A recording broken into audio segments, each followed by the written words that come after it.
Hey guys, so today I'm going to talk a little bit about what I'm doing to get out of debt. We talked about this a little bit before. I kind of wanted to put in here and talk a little bit about Dave Ramsey's 7 baby steps. That's what I plan to use, as well as, if you need accountability, I will be there, as well as you can kind of walk along with me. We're going to be doing the 7 baby steps. We are starting out at number 1 because of obviously life situations, and therefore we can kind of work together on this, walk together on the journey.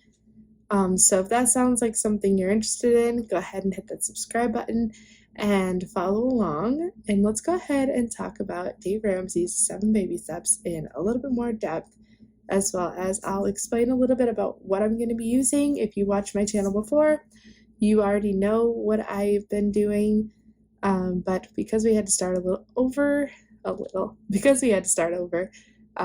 I'm going to continue to be using to get out of debt. So let's go ahead and talk about Dave Ramsey's 7 baby steps. All right, so the 7 baby steps start off with number 1, most important for Dave Ramsey, and that is saving $1,000 for an emergency fund. And if you see me looking up here, I have 2 monitors with the baby steps on it. I want to make sure I'm reading word for word exactly what he wrote, and giving him the credit where credit is due. So I will be looking up here to make sure I get all the wording correctly, because I want to tell you guys exactly what I'm doing and exactly what you can do as well. So step 1, save $1,000 for your starter emergency fund. This is the most important step in, this Dave Ramsey 7 baby steps, because without that $1,000, you will always be going back to overspending, using credit cards or whatever. A family emergency comes up like we weren't planning for it. We weren't prepared, and therefore we had to go to credit cards. And that put us back into debt. So with that, it's very important that you go ahead and get that $1,000, which this is where we're at, step 1. Actually, today is the first day that I am, like I said, holding that accountability. So you'll be seeing us save that $1,000. I will be using savings challenges like I've been doing, so obviously starting all over again, but that's kind of like more fun for me. So it's going to be easier for me to go ahead and get that $1,000. And if you're interested in those, I will talk a little bit more later on, or you can go watch any of my videos for the savings challenges. You can see where I get all mine from, as well as where you can get yours from. But anywho, I digress. That $1,000 is definitely most important, because without that, you're always going to keep going back to that debt. It's almost like a bad habit you can't break. Dog gets sick and needs to go to the vet. Credit card. Something in your house breaks down. Credit card. Something over here happens. Credit card. It's just it's a bad cycle, and you have to break it by saving up that money. And sometimes that means only paying minimum to your credit cards, minimum to your loans, whatever you have, saving a little bit at a time, whatever you need to do to get there. But get that $1,000 saved. I'm with you on this. We will do this together, I promise. So definitely hit that follow button, hit that subscribe button, whatever you want to call it. If you are on your journey and you want to hold each other accountable, comment down below where you're at as well, and let's get on to step 2. So step 2 is the next important step in his journey, and that's pay off all of the debt except the house using the debt snowball. What's a debt snowball, you may ask? It's really not that hard. You do your smallest to your largest debt. So say you have a $100 credit card and a $10,000 credit card. You're going to start off with $100 and go down from there, because it's like the snowball effect where it starts out really small, but in the long run, it gets really big. So in his 7 baby steps, he explains that when you start off with that small credit card, it gives you instant gratification when you get that small one paid off. Then you take that minimum payment or whatever payment you're putting towards that and you put it towards the next one, and so on and so forth. Eventually leading up to all of the cards being paid off, all your loans being paid off, debt snowball. A lot of people like to do it the opposite way, but for me, the debt snowball definitely seems less scary because I am an instant gratification kind of person. Seeing cards little to big, getting knocked off or loans getting knocked off, that is going to motivate me. And that's obviously the most important thing, is getting and keeping motivation to keep going. So, step 3, let's go. So, step 3 is save 3 to 6 months of expenses in a fully funded emergency fund. So, obviously, once you're out of debt and you've saved that $1,000 fund, you're gonna need to continue to keep going on the savings. That means allowing yourself 3 to 6 months ahead of the game just in case emergencies happen.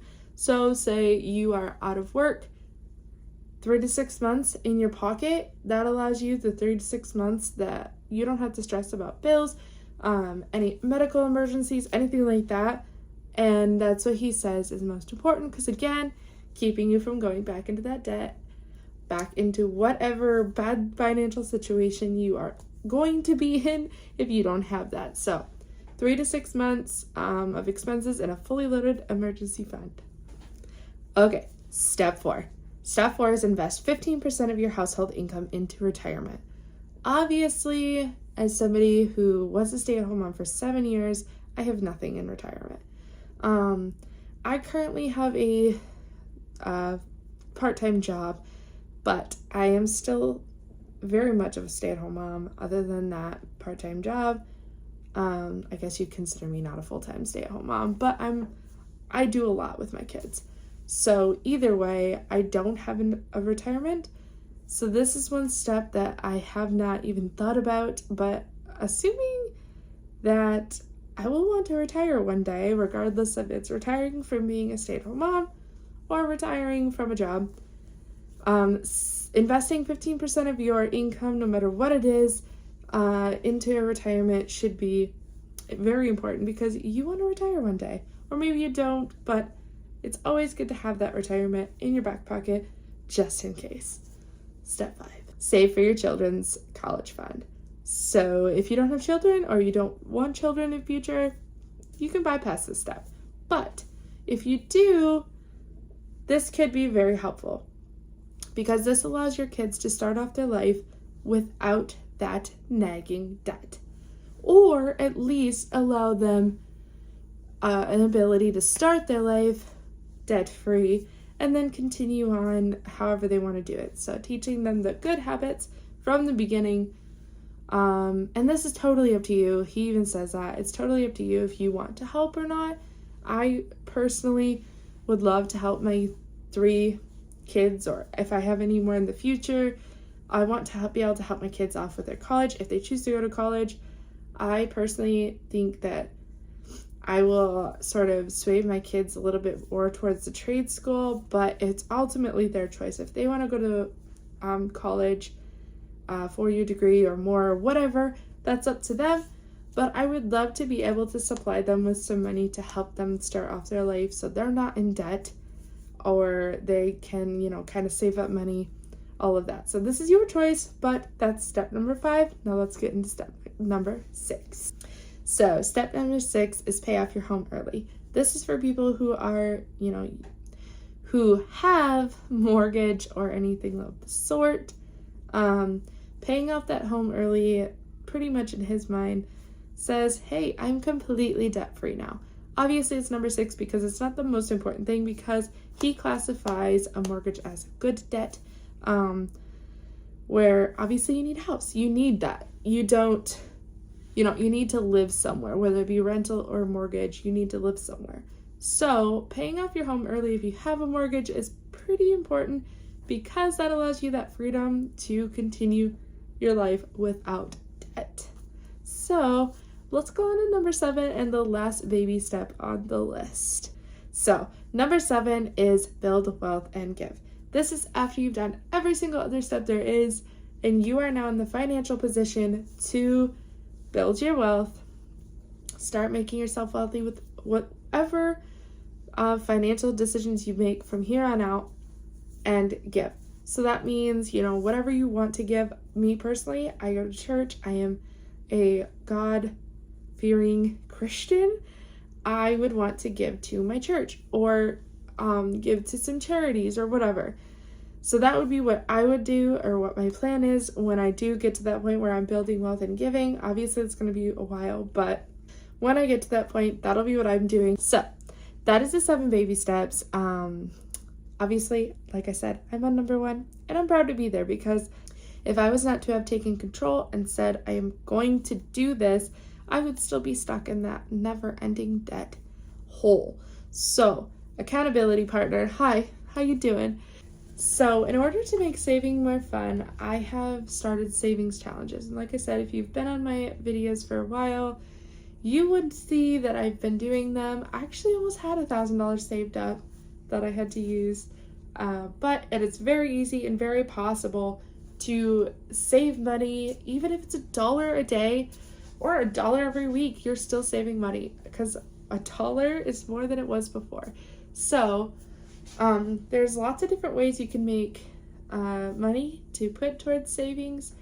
And there's lots of different sort of low budgeting to high budgeting savings challenges. I follow 2 Sister Bees, and I have bought a lot of my savings challenges from them. I would highly recommend watching them. It is 2 Sister Bees here on YouTube, as well as they have a website. They sell lots of templates, downloadable templates, scratch offs. I'll be coming here and making a video when I get my scratch offs, because I did order a few. Yes, it seems like kind of counterintuitive to use, to purchase those, but to be honest, I am not one that can just go and save money. Like, I cannot move my paycheck or my husband's paycheck to a savings account and have fun with that. Taking it out, physically having it in my hand like cash, I use it less often. So doing these savings challenges, doing cash envelopes, which I also want to do, all of those make it a little bit more fun for me and make it more possible for me to reach my goals, because it allows me to be in the position of having fun and and completing my goals as I go. So savings challenges are pretty much just utilizing, I don't have them with me right now. I wish I did. They're inside my house and I'm out in the office, but there's just a ton. You can go search them on YouTube. You can even go back and look at my other videos. You can, save for anything. So obviously I'm going to be saving for my $1,000 emergency fund here. So I have a couple of different challenges that I've bought to do so.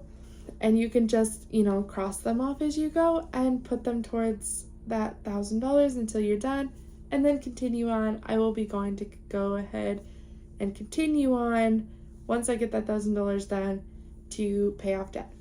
So I'll be using the savings challenges to pay off all my debt, as well as save money for further. So now that I've rambled long enough, I will say my goodbyes. I hope you have a great rest of your day.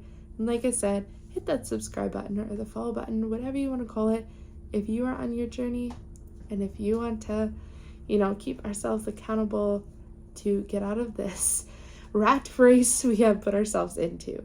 I love you guys, and I'll see you guys in the next one.